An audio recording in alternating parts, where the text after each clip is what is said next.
Yo mga idol, kamusta? Sports Talk PH nga pala. Ang bigating laban, pag-usapan natin yan mga idol. Ngunit bago ang lahat ay huwag kakalimutang mag-subscribe at i-click ang notification bell button for more sports talk. So katulad nga po sa inaasahan ng karamihan ay tinalo lang po ng walang kahirap-hirap ni Shakur Stevenson ang kampyon na si Teofimo Lopez. Bagamat po si Stevenson ang umakyat ng timbang ay wala po itong naging disadvantage dahil pinagmukha lang po nitong isang amateur si Lopez.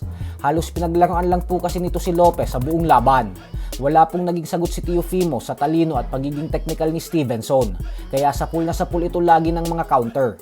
Hindi po nakahanap ng paraan si Lopez kung paano butasin ang depensa ni Stevenson. Dahilan kung bakit halos walang naipanalong round si Lopez. Sa bandang huli ay nakuha ni Stevenson ang panalo via lopsided unanimous decision. Dahil sa panalong niya ito, ay nasungkit niya ngayon ang WBO and The Ring Magazine Junior Welterweight belt. Bukod dyan ay isa na din siyang ganap na 4 division champion ngayon. Habang si Lopez naman ay nalasap ang kanyang kauna-unahang talo makalipas ang mahigit 5 taon. Sa kabilang banda naman mga idol ay isang matinding upset naman nga po ang nangyari sa bansang Denmark. Ito po ay dahil nagawang talunin via knockout ng hindi kilala at bagitong fighter na si Jacob Bank, ang former IBF Super Middleweight World Champion na si William Skull. Bago po mag-umpisa ang sagupaan na ito ay halos wala pong naniniwala na may pag-asang manalo si Jacob Bank. Lalo pat dating isang kampiyon si Skull at binigyan nito ng napakapangit na performance si Canelo Alvarez sa naging sagupaan nila nitong nakalipas na taon lamang. Gawa ng hindi siya mahuli-huli ni Canelo. Pero laking gulat po ng mga fans kanina nang dahil nagawa ni Jacob Bank ang bagay na hindi nagawa ni Canelo. At yun nga po ay ang pabagsakin ng 3 beses si William Skull hanggang sa tuluyan niyang nakuha ang panalo via 12-round knockout. Dahil sa panalong ito ni Bank ay umabante na ngayon ang kanyang napakalinis na undefeated record sa 18 wins with 8 knockouts at walang talo.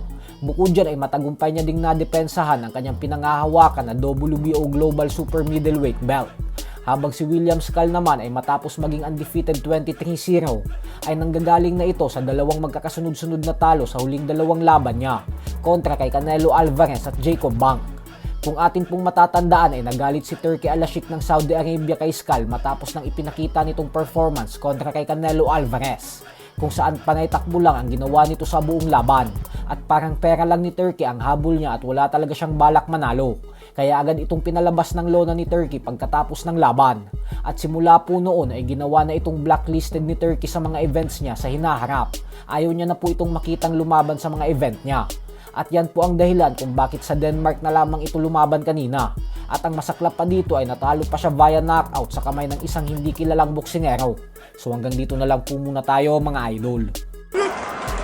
Yo!